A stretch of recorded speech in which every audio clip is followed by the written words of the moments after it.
بسم الله الرحمن الرحيم يسبح لله ما في السماوات وما في الأرض الملك القدوس العزيز الحكيم هو الذي بعث في الأميين رسولا منهم يتلو عليهم آياته ويزكيهم ويعلمهم الكتاب والحكمة وإن كانوا من قبل لفي ضلال مبين وآخرين منهم لما يلحقوا بهم وهو العزيز الحكيم ذلك فضل الله يؤتيه من يشاء والله ذو الفضل العظيم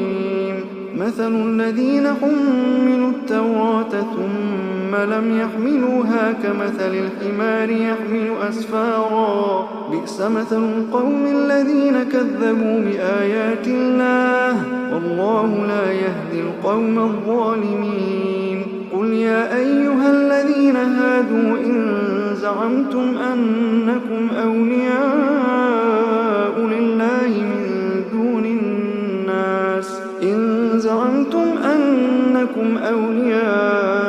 لله من دون الناس فتمنوا الموت إن كنتم صادقين ولا يتمنونه أبدا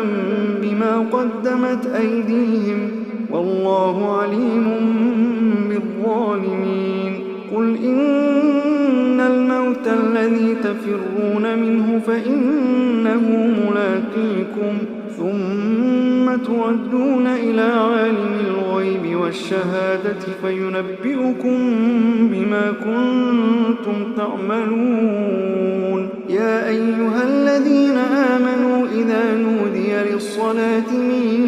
يوم الجمعة فاسعوا إلى ذكر الله يا أيها الذين آمنوا إذا نودي للصلاة من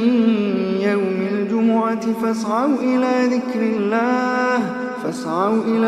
الله وذروا البيع ذلكم خير لكم إن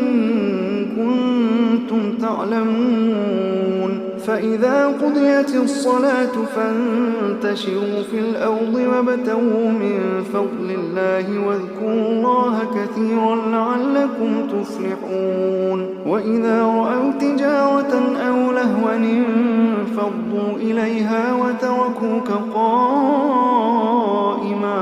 قل ما عند الله خير من اللهو ومن التجارة والله خير